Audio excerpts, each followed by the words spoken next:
welcome everybody to the finale of the Insight 2022 Festival on the science and craft of decision making. It's been quite a packed 2 weeks of sessions, events, debates, discussions, sharing of learning on decision making, and what better way to sort of finish than to look at sort of making those decisions stick.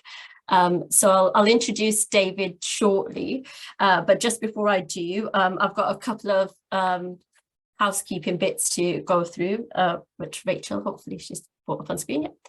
Thanks, Rachel. So we've had 2 weeks of 17 sessions. So hopefully all this is all too familiar for everybody, for those of you who have joined us on previous sessions. And if you haven't, please do catch the recordings of any of the sessions that particularly tickle your fancy. Check out the website for those details. So just for today and for this session, if we can keep microphones muted during the session. If not, I'm sure the elves in the background will work their magic and mute people. And feel free to keep your videos off as well. Please do introduce yourself in the chat box and use the chat box to its full capacity of chatting, discussing, commenting, sharing your views and adding any questions that I will happily pick up with David in our Q&A segment at the end of his presentation. The sessions are recorded for the website and for people to catch up on later. So yeah, be mindful of that, particularly if you have cameras on and things like that, it might catch you.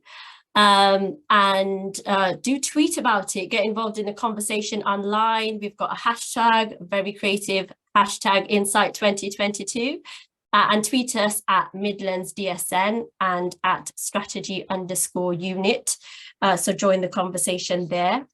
So the last 2 weeks, as I said, we've been discussing, talking about various elements of decision making. We've talked about the ethics of it. We've talked about particular topics like health inequalities. We've heard from decision makers and leaders of healthcare across nationally, really. And we've even launched one of our reports in the strategy unit on the menopause and the NHS workforce. So there's been lots of content to catch up on, so please do so. But as I mentioned, what better way to end than to talk about making better decisions and making them stick, which is the unofficial title of this session, coming from David when I asked him what the session is about, and he put it in language that made sense to me. But taking us through that, he will do that shortly. But just a little bit about Sir David Dalton, who I'm sure needs no introduction, and you will all know, be all too familiar with him already. But David is the governor of the Health Foundation and has well over 20 years experience of as being a chief exec for some giant institutions, including Salford Royal, Pennine Acute and Northern Care Alliance. So that's my intro. I'm going to sort of hand over to David to take you through his presentation, and then in about half an hour's time we'll sort of come back for a bit of a Q&A. So keep those questions coming in the chat box, and I'll keep an eye on those for David and pick up on those later. David, all yours. Thank you very much, Mahmouda, and welcome to everybody. Let me say at the outset that I don't consider myself to be an expert in decision making, far from it. I've made mistakes, and like all of us, there's learning to be undertaken. But what I would like to do is to set out my understanding of what I think influences decision makers, and then put that into context of complex adaptive systems, and then talk about the conditions that need to be created for making a reliable implementation of those decisions. And I think this concept of reliability is really important, and it distinguishes the politicians and administrators from our best leaders and our managers. In that I think those really good leaders and managers pay attention not only to what they want to do, but more importantly, how they make their decisions stick. So let me start with this very first slide you've got in front of you, and we know how difficult it is. in the NHS, we're told what we don't get right. I'm sure you could fill this box with other statements as well. So decision makers in the NHS have a difficult job to do, to make the right decisions, make the best decisions in the interests of people, their workforce, and their patients. Next, please. We're aware that change doesn't always happen as we would intend it to. Lots of reasons for this. You'll be reading the screen here and seeing that many explanations, that we're not clear on what the problem is that we're trying to solve, that there are not enough resources, that somehow the organisation clings to what it already is, and is reluctant to move to a different place, that people may be resistant to change. Sometimes they disguise that. Maybe there isn't sufficient incentive or benefit to make a change. And of course, we've all got plenty to do. Business as usual can prevent us sometimes in addressing some issues and taking decisions that should be considered and taken. Next, please. So when you choose to take a decision, what are the things that are in our minds? What is it that's happening around us? Of course, one would like to think that it's reasonably simple, that you choose from a range of options that you've been presented with, and the data supports your analysis to take a particular decision. But we're also aware, aren't we, that as individuals, as members of teams, as our experience has shaped us, there are things that may influence the way that we view that data, the way that we listen to what people say, and it could be that we have an unconscious bias towards one particular decision option or another. Maybe it is also the type of person that we are, that we, some of us are more risk-taking, some of us prefer to stick to the status quo and to be conventional. Others like to take opinion from others, whereas some prefer to be the heroic leader or decision maker.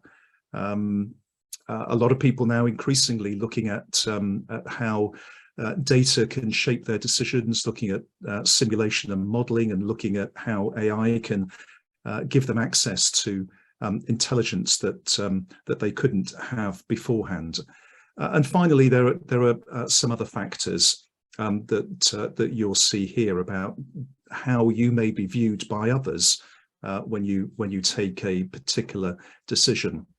So I hope I'm getting across the point, and many of you on this call will recognise this. This is not easy, and there are factors which are not often considered, but are there constantly when decision makers are faced with the choices that they have to make. Next, please. Now, the rather conventional approach is this, one that I was certainly familiar with at the beginning of my career, and one that I was tutored in, which is, you are clear on the problem, and sometimes that is difficulty, that people don't have that expressed properly. They gather information, often from different places, to get different data points to see. They have intelligence provided to them, and they go through some form of option appraisal, and they then select the option which they think best addresses the problem, and they introduce it, often performance manage that implementation, making sure others do what they're being asked to do. And as I say, if you're really clever, you then take the time afterwards to do some post-decision evaluation to see whether you took the right decision or it led to the results that you wanted. So very conventional, and this is how in management schools of decades ago we were taught to take decisions. Next, please. But the issue is, of course, whether it is that linear, and I take this concept from others. It's not my own presentation here, and others do comment on decision making is unlikely to be like throwing a stone, where you can be clear on the angle, the velocity, and you can work out where that stone is likely to land. Much more, I think, for the factors that are listed on this slide, that decision making is likely to be very complex. It's going to be more like throwing a bird. You're not quite sure where it is going to land, because there are factors that you cannot always control, or that you've not created the conditions that allow that bird to land where you think it should. Let's just have a look at this in a little bit more detail on the next slide. I think that most on the call will be familiar with the term complex adaptive systems. I believe it is appropriate to apply in the complexity of healthcare organisations in our health and care system. It can be a new integrated care system, it can be a hospital, it can be a GP practice. And we will find that organisation is made up with tens, hundreds, even thousands of microsystems. These can be divisions, specialties, wards, departments, multidisciplinary teams. These microsystems are effectively organisms which have been created, and they're held together by various factors. They often don't respond to intervention, and they often don't move in the direction that decision makers would wish, and they most usually maintain a status of equilibrium, and that's what they're trying to do, unless the conditions are right for change to be well received. Next, please. So I just want to say something about decision making and leadership. So much is written, so much can be said. These are just 4 statements that feel right to me. Your eyes can have a look at them, and you can see my views on leading and taking decisions in a complex adaptive system. It is, I think, about having the ability to take people to places where they otherwise wouldn't choose to go, recognizing that you then have to create the conditions for them to do that by getting people to see that a future state is better than the one they currently inhabit. So if I can move to the next slide, and both this slide and the next one, I want to give credit to Helen Bevan from Horizons, who speaks very eloquently on this particular topic. But the world is complex.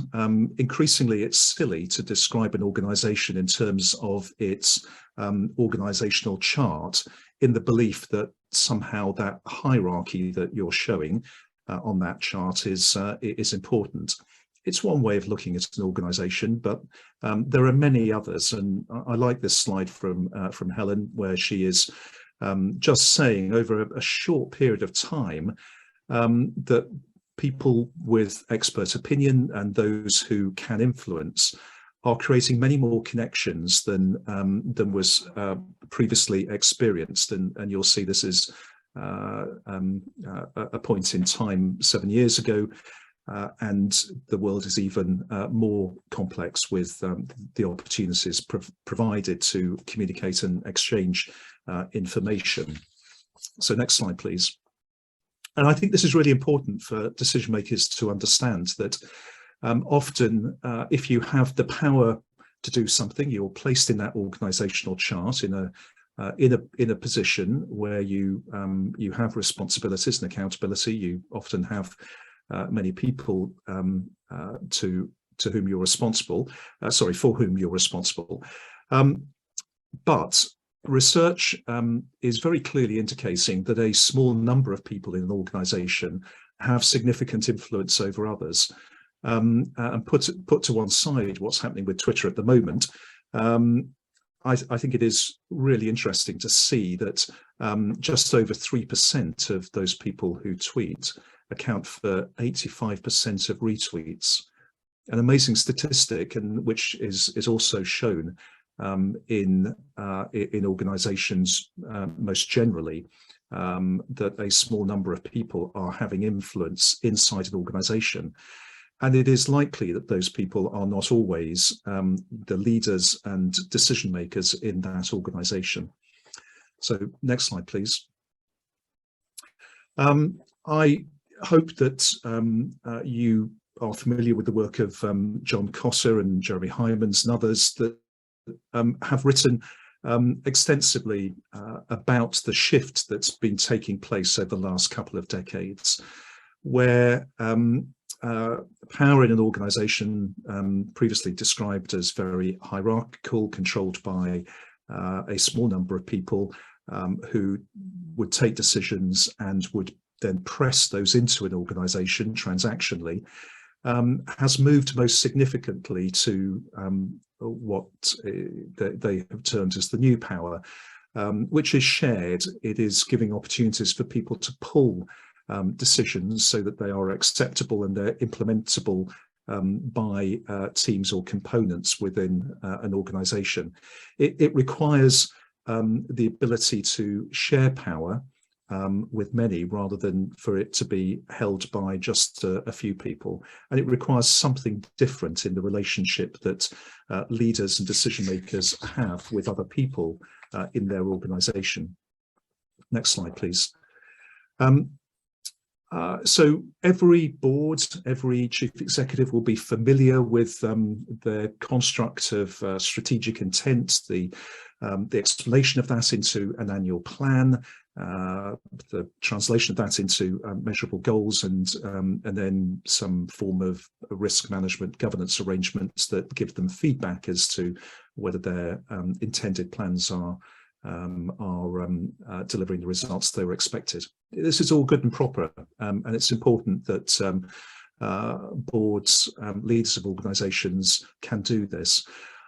I would just have an opinion that there is benefit in being clear as to what you want to do differently, how much change or improvements you want, and having clarity about when you want it to be delivered by. Often that isn't the case, and organisations and their people don't understand in the way that they should about the change that's being expected. So next slide, please.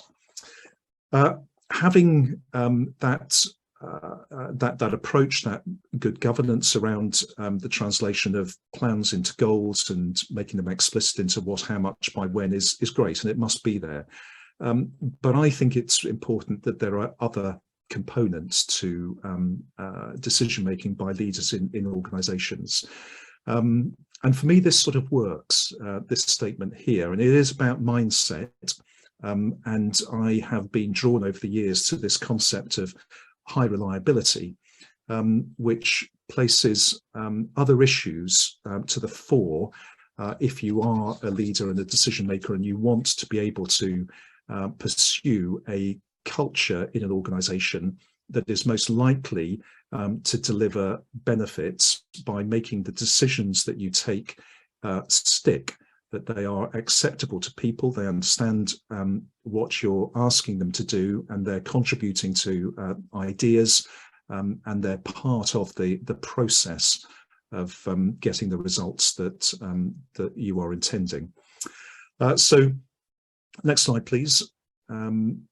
This is a slide I've used many times in other presentations that describes the culture that I was attempting to put in place in Salford Royal when I was chief executive there, and I drew my inspiration from the high reliability culture writers and those with greater experience than I had of how to achieve this. You can search it and you can see the characteristics. This is my explanation of how to make these work in the NHS organisation I had a responsibility for. So these are some of the things that you can see here, and I just want to talk a little bit more about these. So next, please. there is always a big risk that if you are a leader in an organization, you have a sense that you believe you know what's right, and you know the problem that needs to be fixed. As I was saying earlier in this talk, there is a danger, a risk that decision makers operate with confirmation bias, that they are reinforcing their own views about what is right. And so I think it is incredibly important that wherever you are in an organization, if you are in a position of leadership where you are required to make choices and determine decisions that lead to action, that you are situationally aware, that you have an understanding of what is actually happening in the parts of the organization that you are taking a responsibility within. And so this notion of curiosity, being able to find out, being amongst the people who work in that environment, understanding their point of view, getting to see things through their lens, their eyes, and to understand some of the impediments to change and consequences to potential decisions becomes really, really important. So next slide, please. So how do you do this? And I don't want to tell you that there is only one approach. There are a variety of ways of doing this. I was fortunate to learn how many great organizations across the world were making improvement. And I could see that there were far better ways of doing it than the ones that we were exercising at the time. This is the model for improvement. Its roots go back into the 1960s. It's fairly well understood now. This notion of being able to generate ideas, to test them, and then to repeat the implementation in different areas if you see that you're getting the results that you were expecting. And if you don't, you stop that particular idea. At its very heart, though, it has this concept of a collaborative approach to decision making. It draws people in from the organization who are going to be affected by the decision or who have expertise and understanding of what it is that needs to be changed. And it relies on those people and encourages and supports them to be able to offer and volunteer their ideas for change to get to the results that you want. So the decision maker or the leader here is creating the conditions through a learning collaborative. It's giving that collaborative a very clear understanding of the goal that it wishes to achieve, expressing it in what you want, how much and by when, but then allowing through a supportive mechanism the testing of those ideas in reality, and then only selecting them when they're seen to work through these plan, do, study, act PDSA cycles. So next, please. This is a montage of a number of things that were done in Salford Royal when we were posing the question into the organisation about how could we reduce the instance of cardiac arrest calls outside our critical care units. We were understanding that patients were deteriorating at a rate that they shouldn't, and that there were opportunities being missed to intervene sooner. This is not new now. I think I would suspect every hospital within the National Health Service will have their approach to doing this. But at the time, this was new. This was a different approach to saying to the organisation, what are your ideas? How could we do this? Now, how arrogant it would have been of me and other executive directors if this is something we wanted to do, if we said, this is the way that you must do it. We know what's best for you. We know what will work, and we're going to tell you what has to change. So this approach was appealing to staff of all professions, disciplines in the organisation to come up with ideas that they thought worthy of being tested, that could be undertake that cycle of testing with their peers, that we would measure and see what worked, and if it did, we would repeat it, and if we got the same results on 3 occasions, then we would select that as the approach that we would use. And as the title of this slide says quite clearly, this is an important component of being able to get high reliability in your decision making.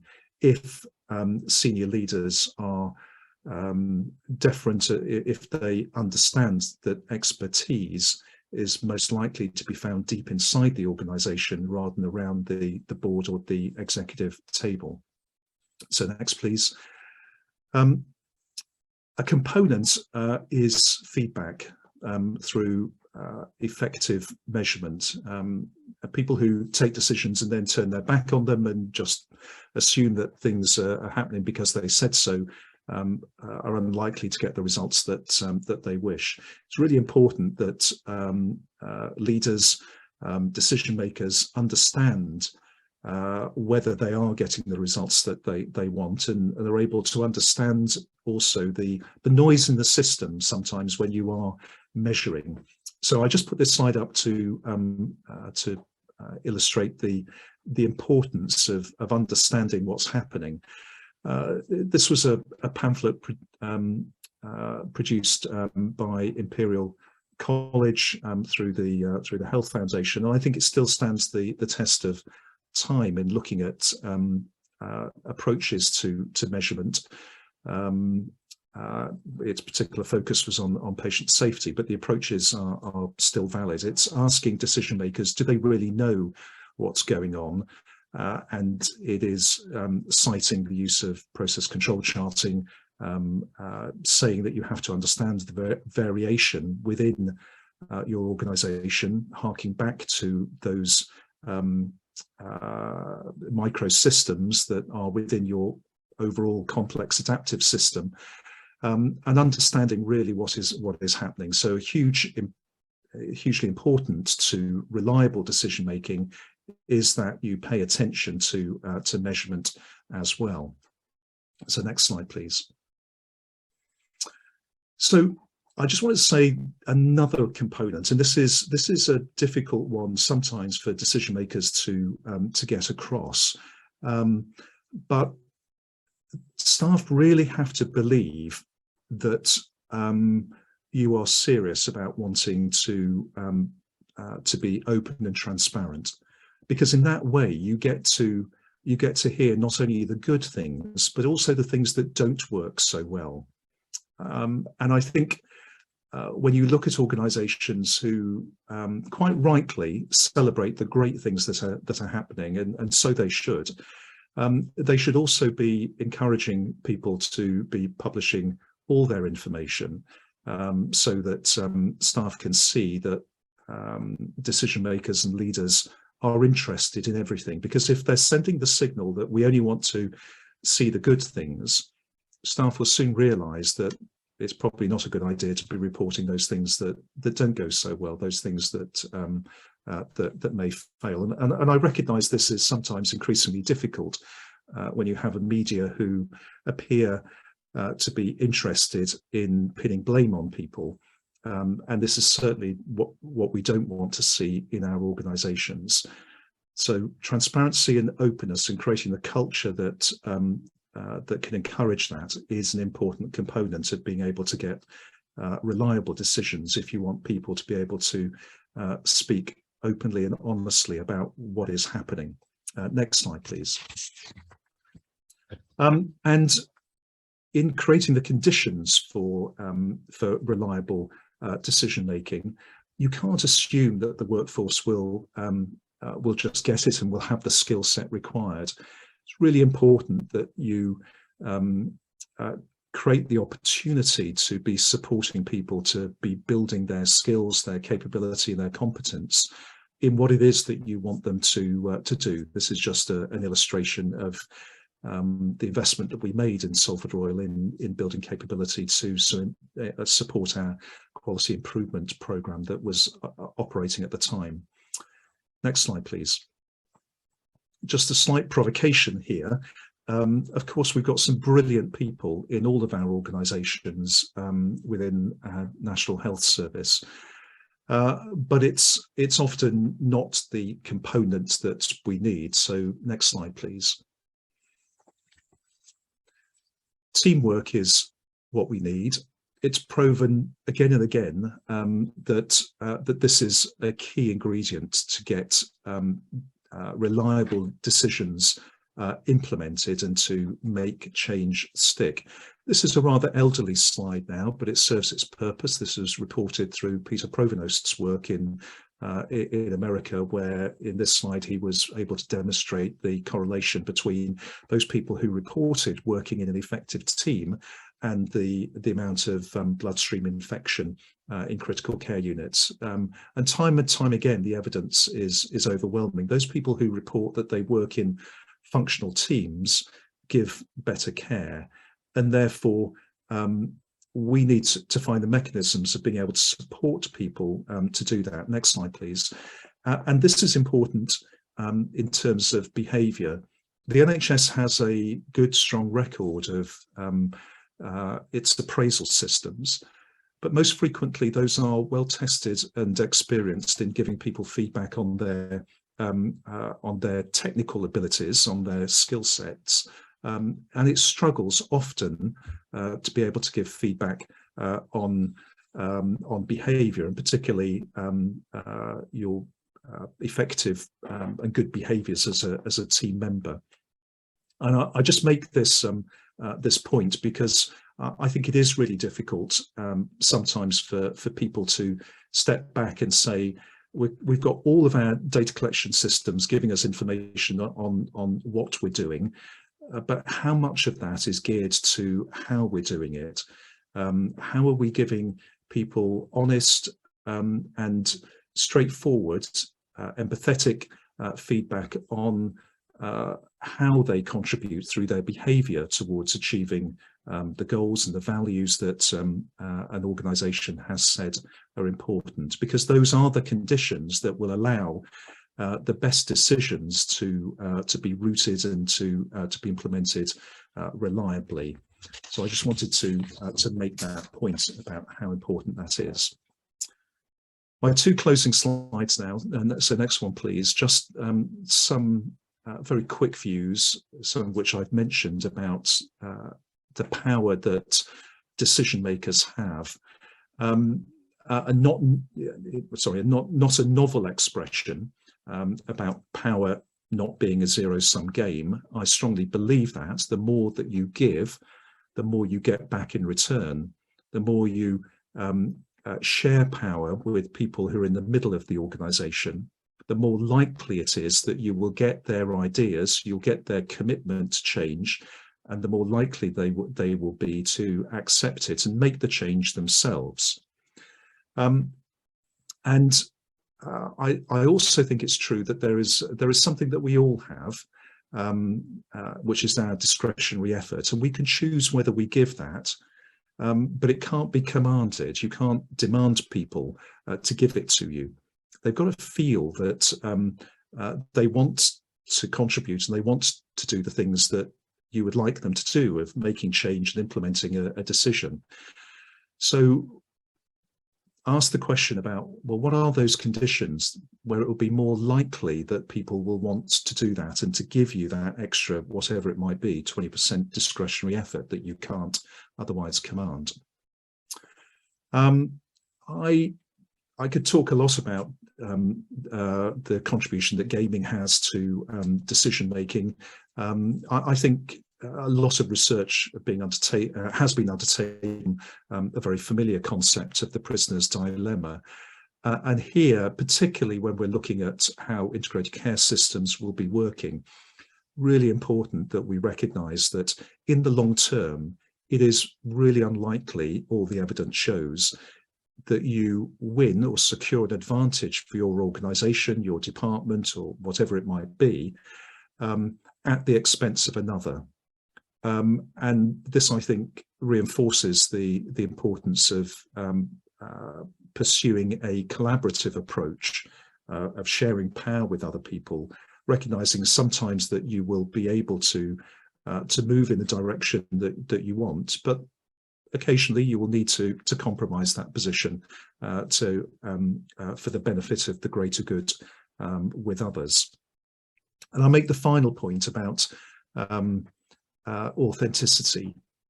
For people to create the conditions, excuse me, where others will want to follow and will want to implement change, they have to trust you, and that trust, I believe, comes from being authentic, and you need to recognize that can disappear in a moment. So what you do, what you say, how you are all the things that people are picking up on, and in the biggest font here, I am drawn also to this concept of kindness. I think it has so much to commend it, that and it just seems a natural and good thing to do, that it's not weak to be kind. I think that people will give more trust to you if you exercise kindness towards them.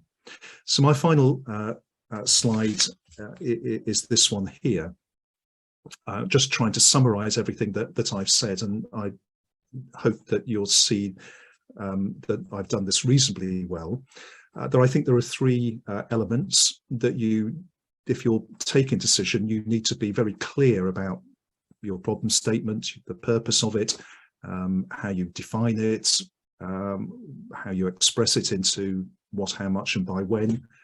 That you also have a mindset as well. So it's not just about the conventional approach.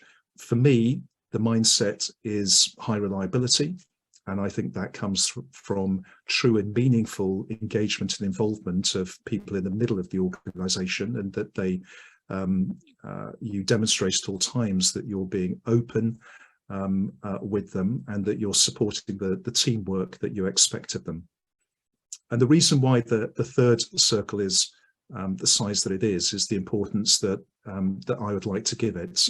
So if you're wanting to see reliable decision-making, decisions that stick, you have to give a lot of attention to leadership behaviour and the behaviours that you're encouraging others to have in your department, ward, organisation, system, whatever it may be. And I think in that way, if you blend these things together, you will be creating the conditions which will allow better decisions to evolve, that are going to be acceptable to people, that they will give their consent to, they'll give their discretionary effort to support, and they're most likely to stick. So thank you very much.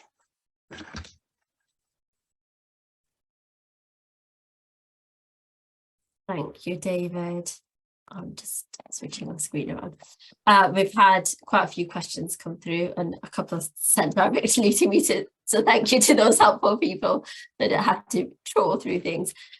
Starting with Fraser's one first, just because he's on the chat first. But do you have any reflections on the role of analysts in what you describe, and in particular, what roles could they play in decision making, and what would you want from that perspective as a decision maker? What would you need from analysts?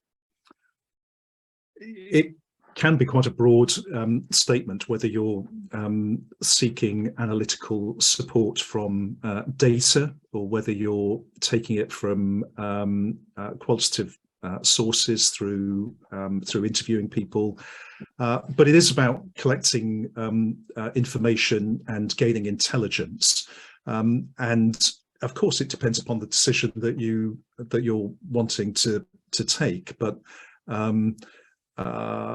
without being specific, I mean I can't see how decision makers can be making the best decisions without access to good analytical support and advice, whether that is by analysing data or analysing opinion or commentary that others are providing.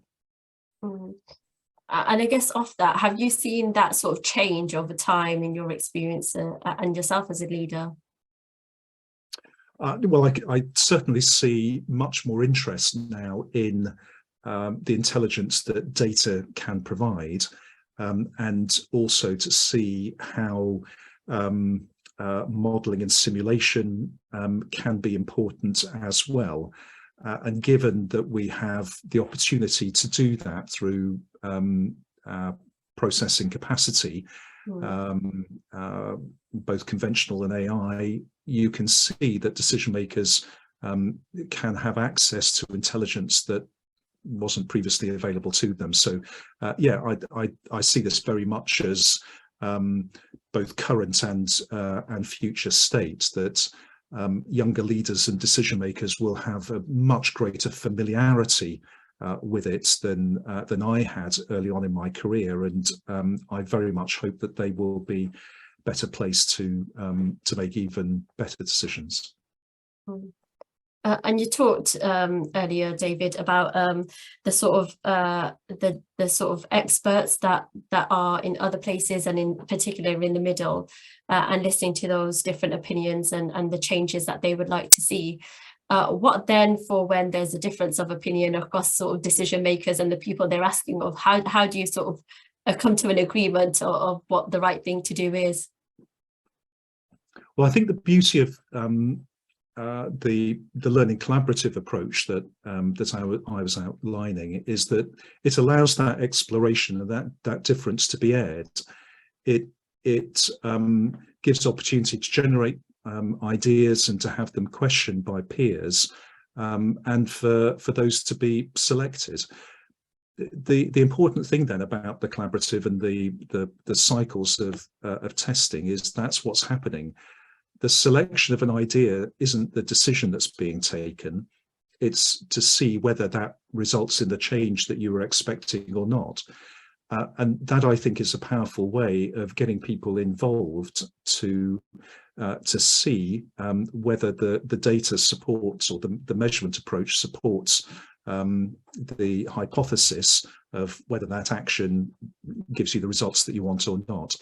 And in that way, you're taking some of the potential disagreement or subjectivity out of the process by allowing people to test that in real life and see whether they get the changes they or the improvements they were expecting. And I guess one of the things you talked to about that is the need for trust and building trust and developing trust. And a question from Mark in the chat box: are reorganizations undermining building trust? Potentially, yes. I think often it does depend how they're done and whether they have whether people can see the benefits that would accrue from a reorganization or a change. So I'm not in the camp that says, reorganizations are all bad, because done correctly with purpose, they can deliver the change that people were expecting. But done without explanation and done without a degree of understanding and building consent to that can be very damaging. And also during the period of implementation, if it affects an individual's employment, then that can be very unsettling. Whereas people's attention is turned on themselves, understandably, and what the change means for them and their employment prospects and livelihood and so on, rather than the actual purpose of the reorganization and change. So I mean,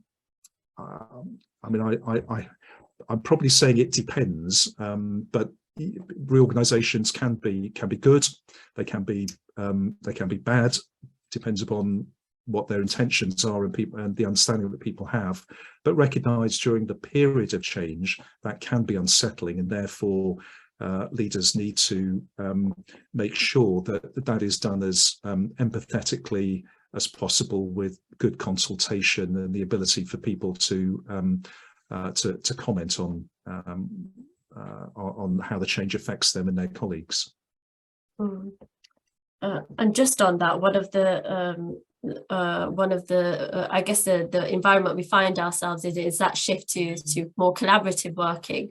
And you mentioned there about extending accountability to behaviours as well as what we usually are so good at sort of praising. I guess just on from that, given that it could be said that we have a lot of individual sort of accountability frameworks within healthcare. I wonder if you could say a bit more about how accountability behaviours could be extended in an environment where we're trying to encourage collaboration. So, good question. I think that it's important that where you've got people from different organisations in a system, they should come together and agree their shared objectives and their shared values. And when they do that, they're then creating the opportunity for comment on the behaviour that can be seen to reinforce those values and goals. And I think the mechanisms that you can then have are all then about feedback. How do you let people know whether they are behaving, contributing in the way that they've said that they would like to, and they'd like others to? And so there are mechanisms like the 360-degree feedback. There can be observation and then structured feedback given. But perhaps the most powerful thing is giving feedback in the moment. I have to say I was never particularly good at doing that, but I had to learn and practice. And I think that's incredibly powerful when one person, or in your scenario, one leader to another, can actually say in the moment, look, I just felt uncomfortable, or I was a little unhappy with what was said, or the way that it was said. If you do that right, I mean, that can be incredibly powerful feedback to somebody. If the intentions are good, it really can make them think and explore their behaviour to keep them within the bounds of what will have been agreed as the best approach to live those values. And I guess that ties nicely with what you were saying about that transparency and publishing as much as possible and encouraging that. Is there anything more that you could say, I guess, that would enable people to be more open about failures, about the sort of misgivings, without feeling that sort of comeback or potential being held to account for something, rather than creating that actual sort of transparency in a way of sharing that learning?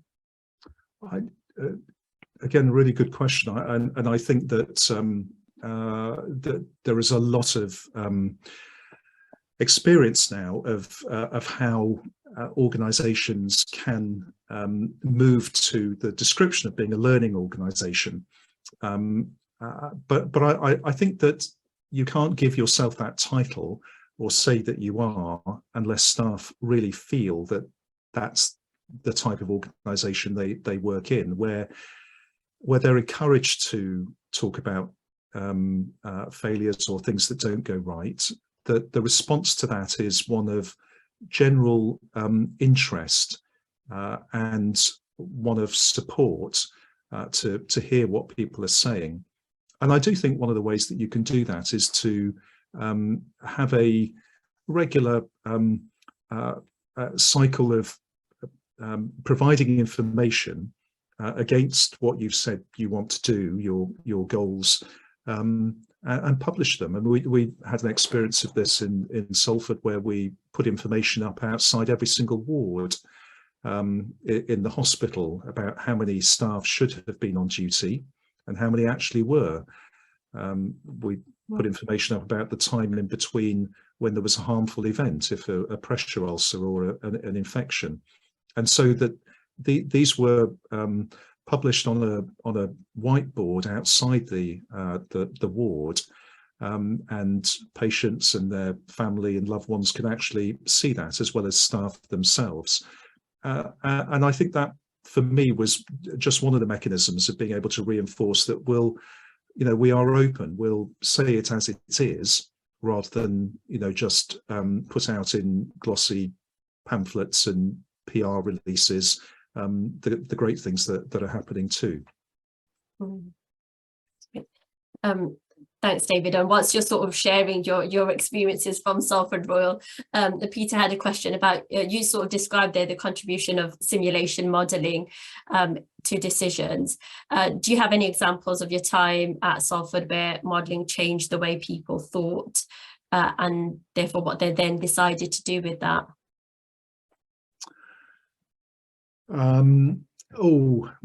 With prior notice, I'm sure I could have thought of something that would be interesting for people on the call. One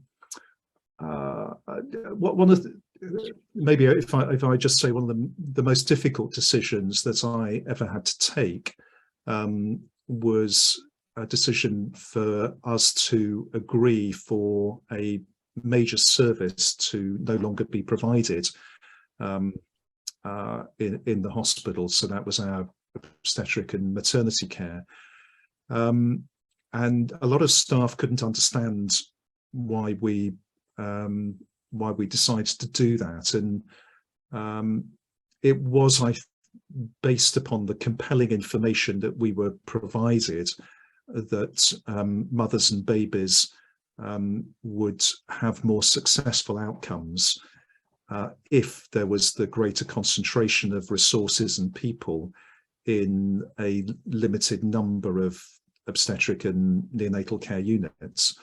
We desperately wanted to be one of those ourselves, but the work that was undertaken demonstrated that others were better placed for travel times and a whole range of other factors for them to do that rather than us. So that information, I think, was persuasive and then compelling for us to take the decision that we would agree with that change rather than to